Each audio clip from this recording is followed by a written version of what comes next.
The next portion of this Sabbath school lesson is going to be a live report from Bobbyjoe, whose father was Bob Robinson. He was born and raised in this church.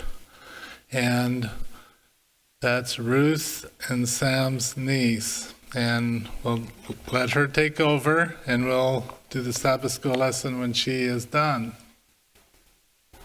Good morning. It is a privilege to be here. How many of you have been enjoying this series of lesson studies? I have really enjoyed it. Last week we were studying about meeting those that are in need. This Sabbath we're studying about meeting the mission to the rich and powerful. And next week we're doing those that are in the unreached category of this world, which is the 1040 window. That's where I'm working. Well, this morning I want to reflect very personally, so I hope that you don't mind me being very vulnerable. You know, I grew up in a family of missionaries, as you know. My mom and dad were missionaries for approximately 40 years. This church has been the soil in which many missionaries have grown and from which many missionaries have launched their beginning careers. And so as I was growing up in the mission field, I always envisioned that I would have something of a similar experience, that I would be called by the General Conference to go somewhere with my husband, that we would be at some mission hospital, he'd be the administrator, and I'd be the supporting spouse. Well, for whatever reason, God never saw to that calling. And at some point, my dad passed away and my mother came to live with me. And I felt, in a sense, that God had a different purpose for my life that would not include international mission service. Well, right after my dad passed away, my mom and I began going to India so that my mom could wrap up some projects that my dad had started, and that she really wanted to make sure that the funding got to the right places and these projects were brought to good completion. And I was the person that accompanied her. And time and again during those couple of years that she and I were traveling regularly, I was approached by people that had worked with my dad, either at the division level or at the union level, saying to me, "Madam, we see that God is calling you to replace your dad." Has any of you ever heard of the children of David Livingston? Raise your hand if you heard anything about their lives and the wonderful things they accomplished. No hands. Has any of you heard of the wonderful work of Alexander Graham Bell's children? No, right? Because the children of great people don't usually end up being great. That's the reality. There are certain people that are just amazing people, and their children are not amazing. They're just ordinary people. And so when I was repeatedly approached saying, "You're being called to follow your dad in his footsteps, to continue his work," my response was, "No, I'm not. I am not a fool to think that my little tiny feet can fit in those great big shoes." My pride got in the way because I thought, I don't want to follow him and show my true simplicity and inability to do anything within the realm of what he accomplished. So repeatedly I'd say, no, that's not me. Somebody else is going to be called to that. Year after year. Well, so I could say the call became silent. Then one day my mother came to me and she said, "Bobbyjoe, I need to confess something. I made a mistake." And I said, "What did you do?" And she said, "Well, I told It Is Written that they should hire you to be their representative in India." I said, "What do you mean, Mother?" She said, "Well, they had called me up and said, we need someone in India to coordinate our projects. Do you know of anyone?" And she said, at first my response was, no, I don't know anybody there that could do that for you. And she said, then your brother came to me and said, Mom, what are you talking about? Bobbyjoe could do that. And so I called them right back, Bobbyjoe, and I said, take that back. I know exactly who could do it. My daughter, Bobbyjoe. So they're going to be calling you. And I was not happy. I told my mother, I am not going to do that. That's not my calling.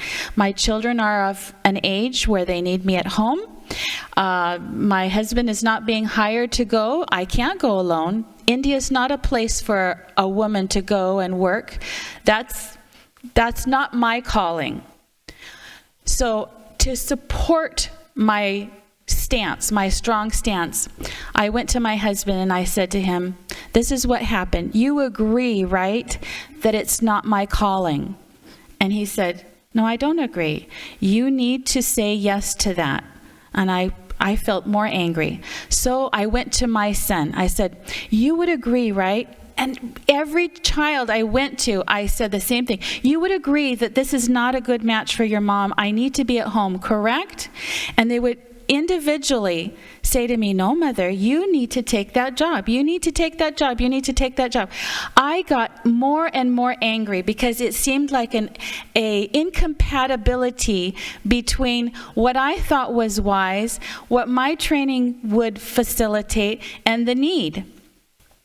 Well, anyways, one day my husband, and this was his strategy, said, you know, Bobbyjoe, I've gone on It Is Written's website, and they have a mission trip to South Africa. I think you should go on it and see how they run their mission programs. I said, I'm not interested. I'm not interested. And he said, well, that's fine, great, because I'm going to go, because I love to go on their mission projects. And that made me mad because he had already gone on several of theirs. And I said, well, it's not fair that you're going on again. It's my turn. He said, okay, you go then. So I ended up going to South Africa. Now, and isn't my husband such a psychologist to get me to do what he wanted me to do? Anyways, when I packed to go to South Africa, I packed carefully my clothes, and in between my clothes and my equipment, I packed a bad attitude, a very bad attitude. And I showed up in South Africa with this bad attitude. I was not going to talk to John Bradshaw about working for him. I was not going to do it. I was just going to be one of the preachers for the mission trip, and that was it. And I was going to come home, still being a full-time mom, and I was not going to go to India. Well, you know, God has a way of meeting us in very unique circumstances. The very first night that I showed up for my meeting that I was the preacher for, the gentleman that met me to take me, to drive me, he looked startled when he met me. And he looked me up and down and then kept quiet, and I got in the car and we began a 30-minute drive there, and we were very quiet. We stopped at this toll, and he started speaking to the lady at the toll booth while he was giving her the money to pass. And after we left, I turned to him and I said, Pastor, what language did you just speak? And I said, isn't it? And I named the language, and he said, yes, madam, how did you know that? Well, I said, well, I grew up in Africa, a section of Africa where that was the language. And he said, so could you understand what I said? I said, well, yeah, I understood exactly what you said. I said, in fact, you know, when I was living there in that country, they gave me a name. And the whole time I lived there as a child, they called me by that name. My name was Bokhadi to them. And he said, really? So the rest of the drive, we were chatting nicely, warmly. You know, his attitude had changed from coldness to warmth. When we arrived to the evangelistic center that night, after the song service, he got up and he said, I want to introduce you to the speaker this evening. And we're not going to colonize this one. We are not going to mention her colonized name. We're just going to call her by her African name because she is one of us. And so he introduced me by that name. And after 3 or 4 sermons, he came to me and he said, Bobbyjoe, I have never, ever seen how a speaker and an audience bond night one. During that series of sermons, God converted me. I don't know what he did to the audience.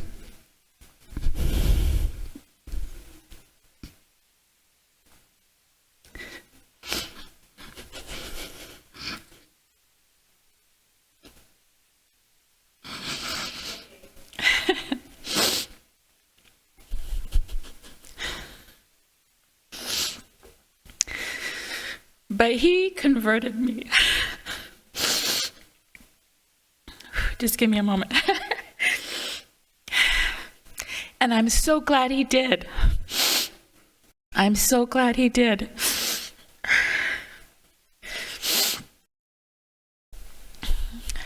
I left Africa ready to do whatever God wanted me to do.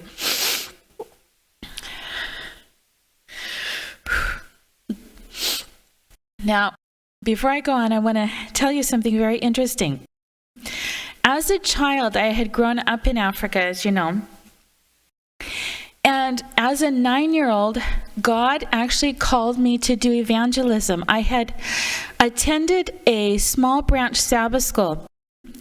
And in the experience of watching this branch Sabbath school unfold, I had felt such a longing to do something similar. And I had started a branch Sabbath school of my own, which basically became a Sabbath by Sabbath consistent program where we as children, it was children to children evangelism, where we as children presented the gospel Sabbath by Sabbath to a crowd of between 300 and 600 kids every Sabbath. And I had felt such a joy in that time of sharing. You know, and as a child, I had seen how God can use the simplest person if they're open and willing to talk to others about him. So now, jumping forward, in this experience of once again being in Africa, in South Africa, and going out and talking every night and sharing on a very deeply personal level with this audience, I found myself in that same mindset, that same position of joy, of feeling so privileged to be able to talk to somebody else about a personal Savior who loves and cares and is ready to invite them into friendship, an eternal friendship.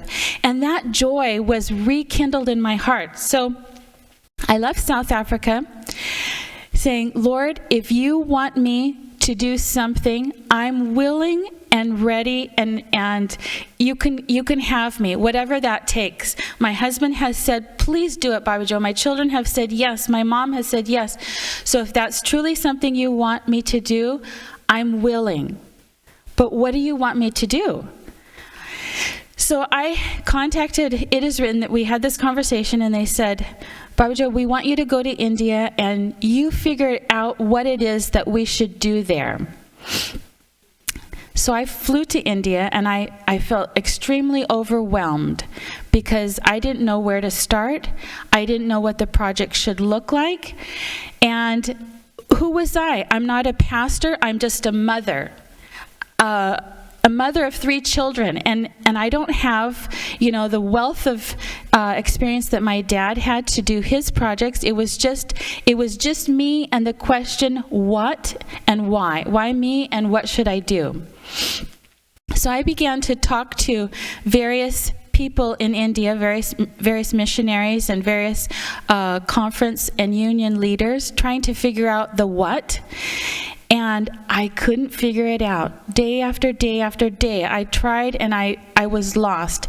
And I got so discouraged at one point, it was about a 4-day period of time, that I just cried and cried and cried, and I kept saying to my mom, why am I here? I didn't ask to come here, and God is not making it clear what I'm supposed to do. Why am I here? Well, anyways, at the end of that 4 days, I had gone to my room feeling absolute despair. And I decided that I would read some scripture and maybe feel a sense of peace. And I had intended to go to some New Testament Bible passage and read and perhaps get some kind of sense of peace that would allow me to fall asleep that night. And I opened my Bible, ready to flip to the New Testament, and I felt impressed to just start reading where I had opened. And I'm not somebody that believes in opening the Bible, pointing the finger, and there is the answer you're seeking. But I felt so deeply impressed, and so I opened it, and it happened to be Haggai 1. And my eyes started to scan down the page until I came to this section that read, "You sow much and bring in little.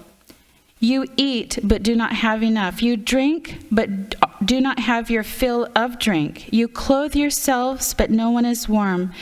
You earn wages, but put them in a bag with holes." And it goes on. This discussion was where God is saying to Israel, you are trying so hard to take care of your financial needs, but they're not being met because my house is left desolate. Take care of my house, and I'm going to take care of you. That's basically the core message of that chapter.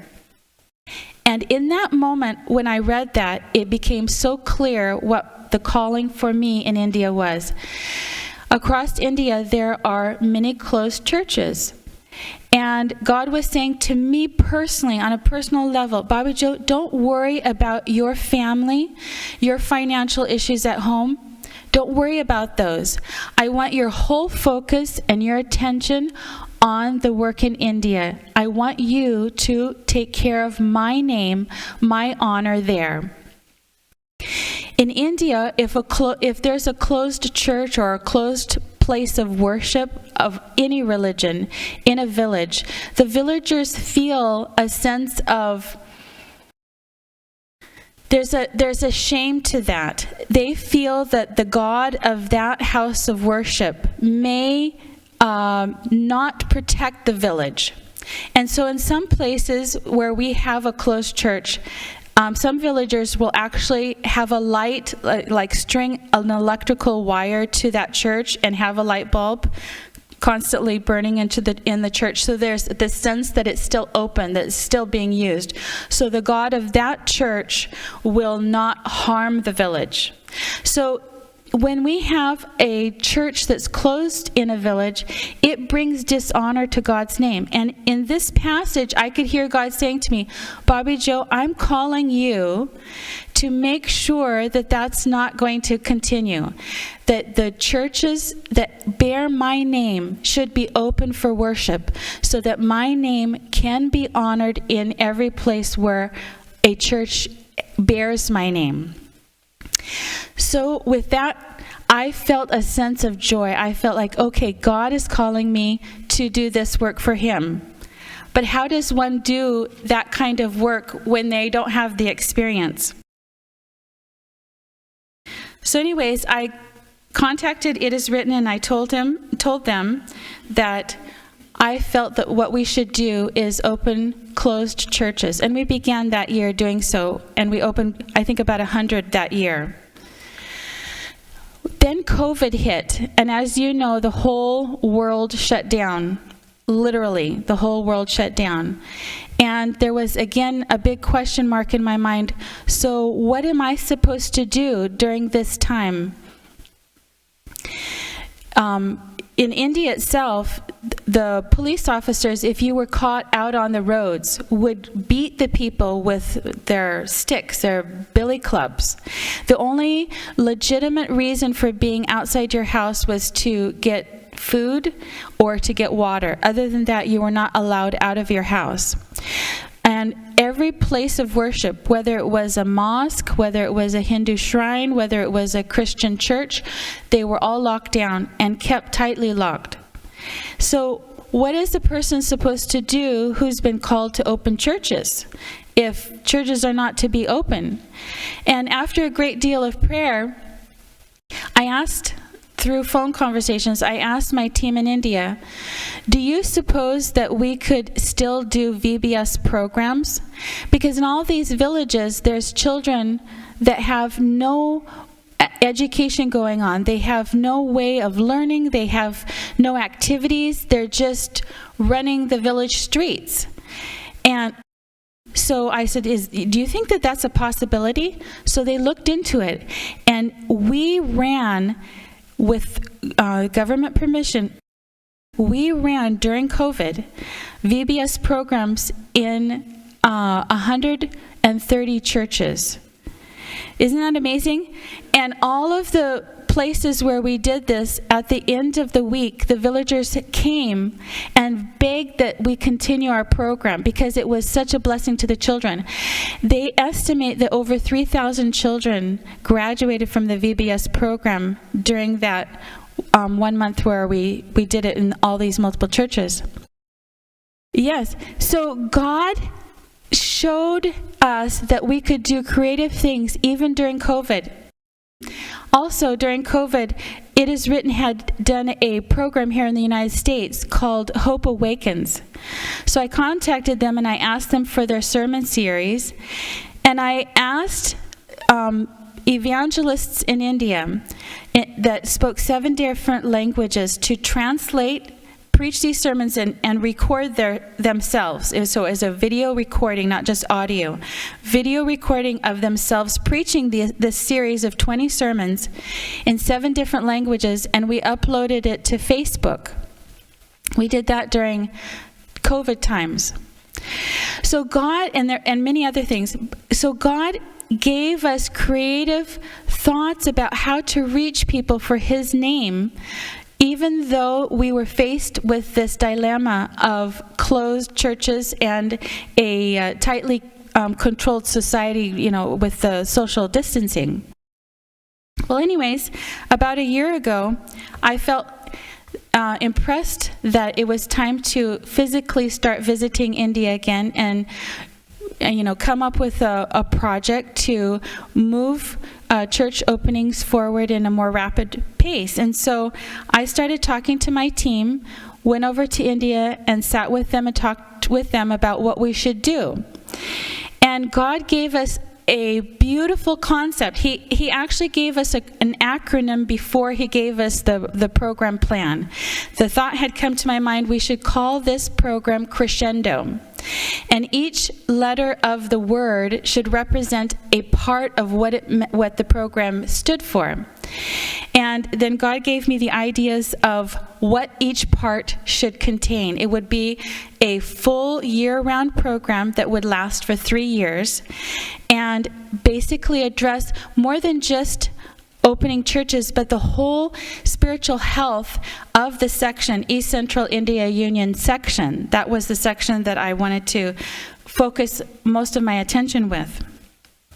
And so the team, I have a small team in India. We sat together and talked about it, and we decided that we would, at the union meetings, basically let a couple of section presidents know that we were going to start this project.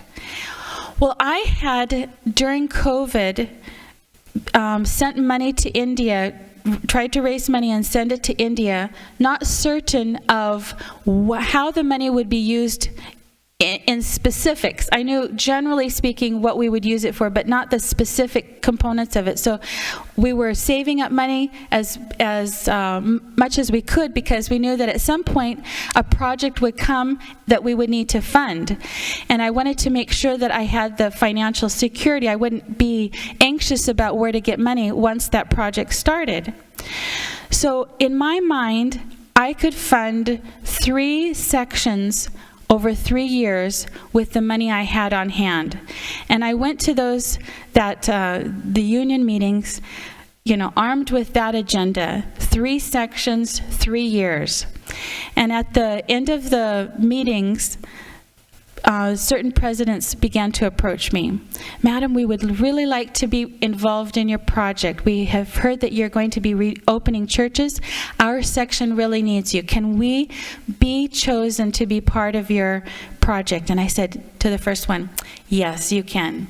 The second one showed up, yes, you can. The third one showed up, yes, you can. And then there was a fourth, and there was a fifth, and there was a sixth, and I started getting really worried. I said, God, where am I going to come up with the money for that?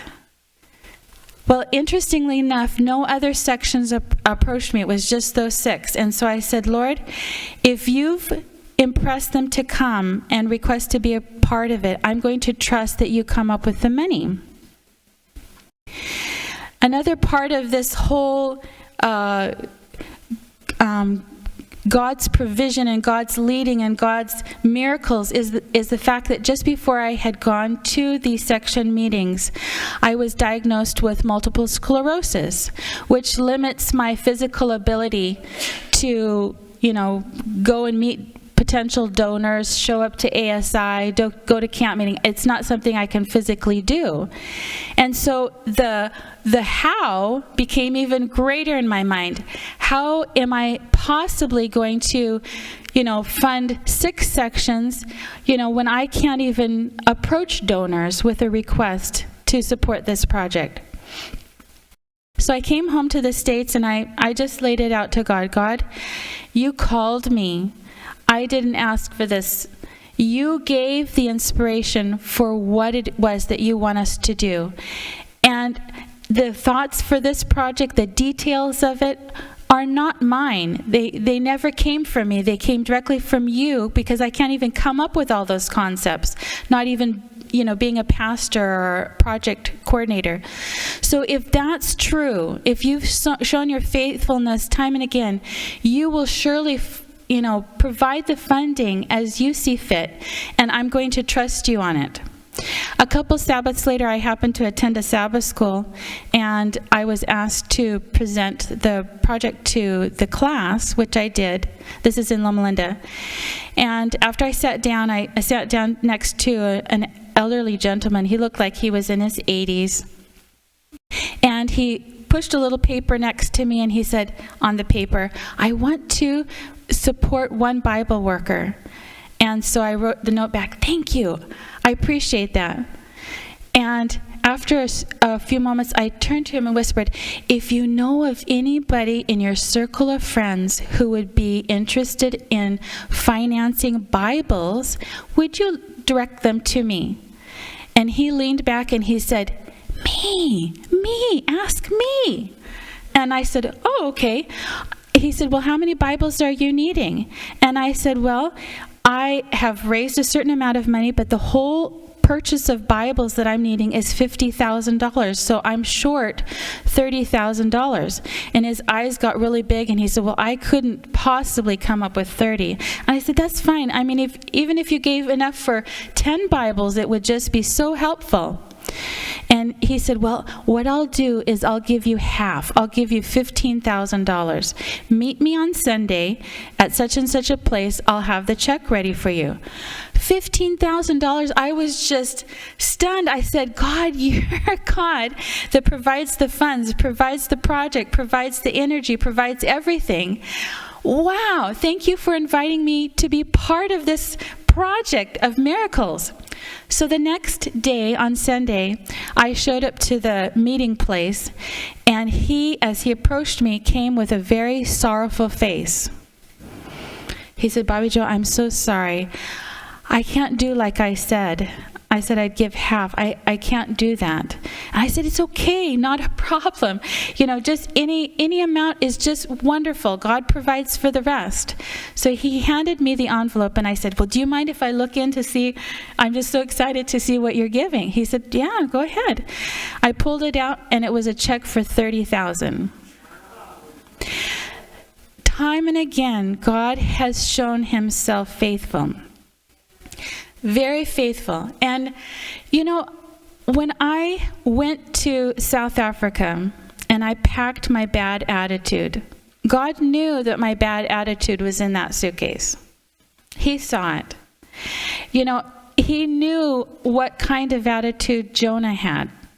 He knew that when he sent Joseph to Egypt, he went under duress. He saw, you know, the pain and the difficulties that Daniel and his friends, you know, faced or felt when they went off to Babylon. I felt, God, you are able to use a rebel like me.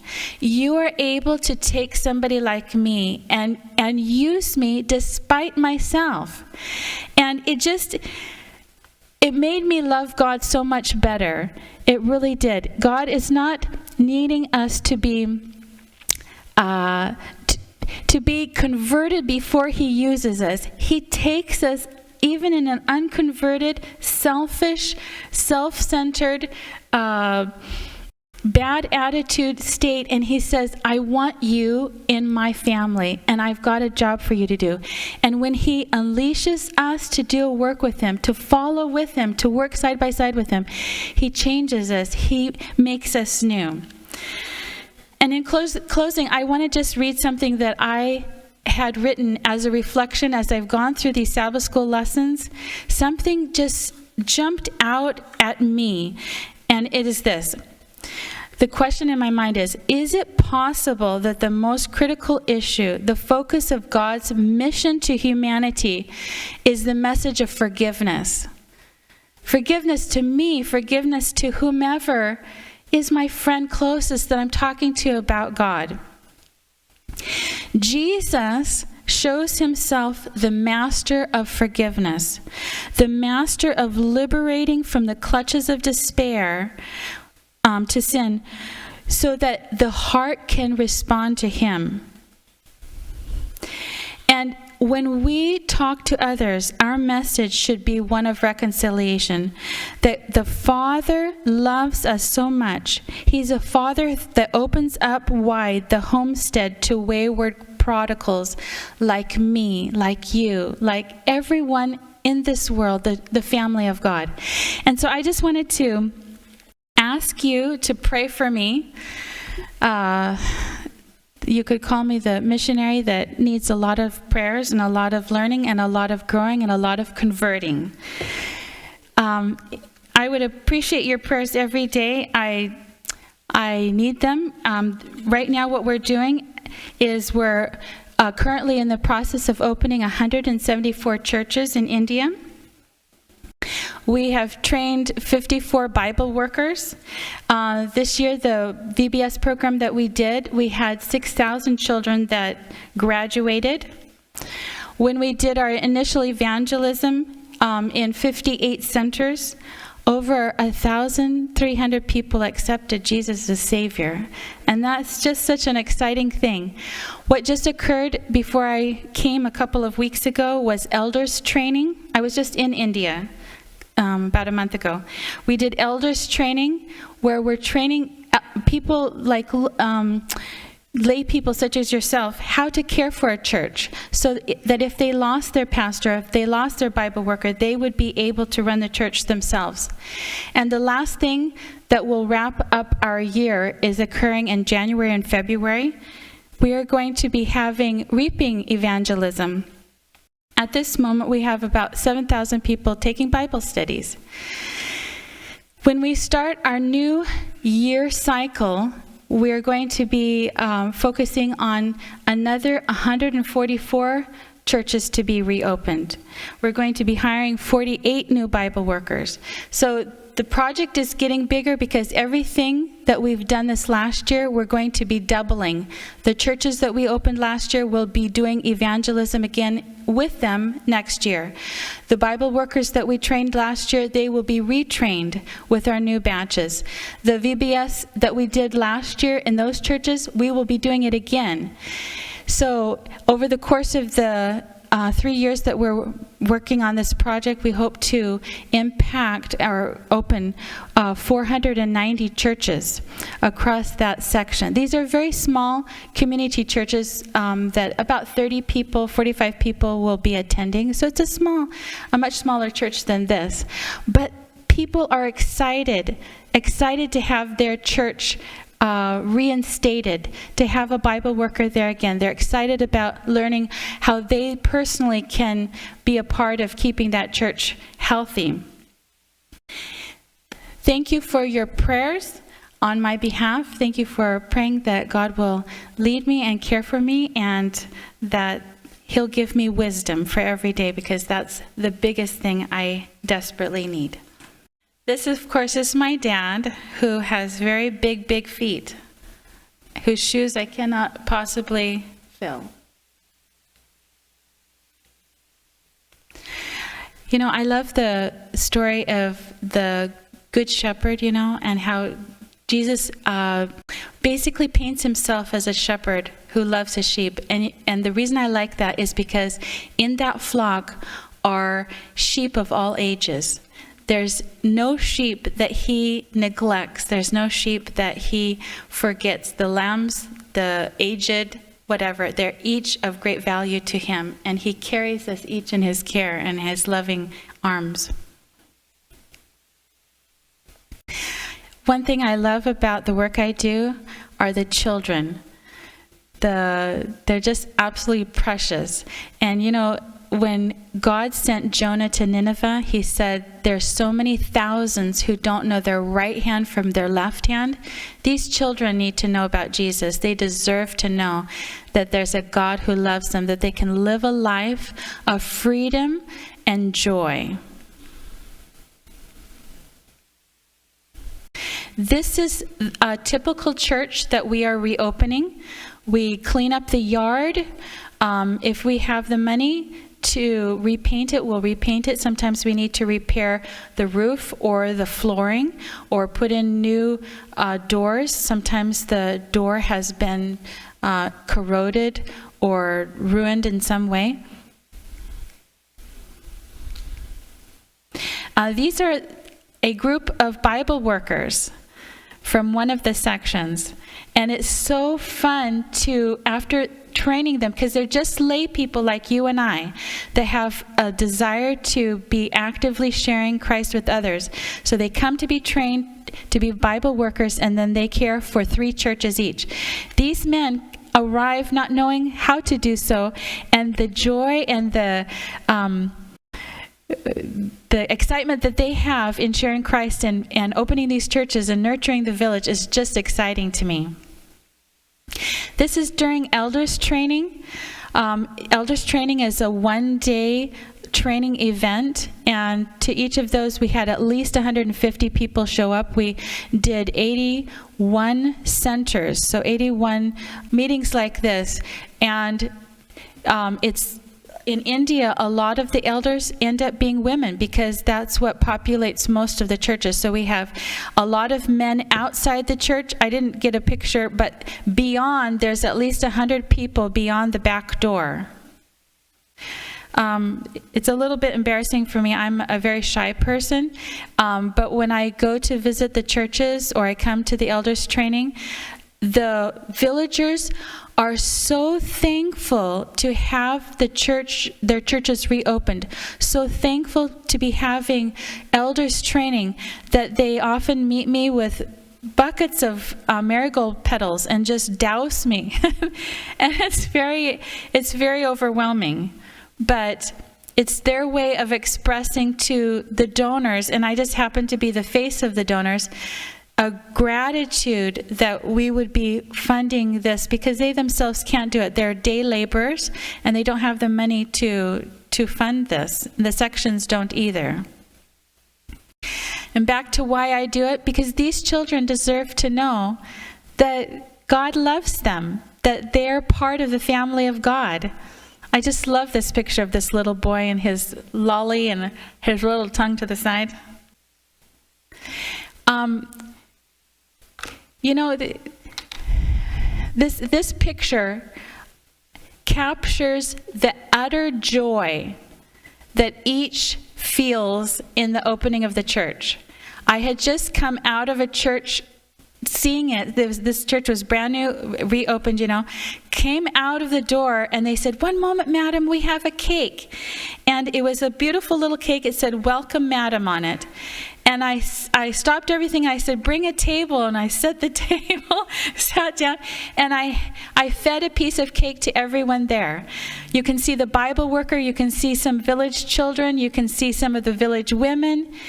Everyone is filled with such utter joy to have their church reinstated, to have a pastor to be there to conduct worship service every Sabbath. And to me, this is why I go. I leave my family behind sometimes for 2 months at a time. This is why I go church by church. During this particular visit, I visited 100 churches, and at each one of them, I preach a little sermon to encourage the villagers. So it's a lot of being out on the road over hard, ruddy roads in very hot temperatures. But I love it because that joy just can't be experienced in any other way. So thank you so much.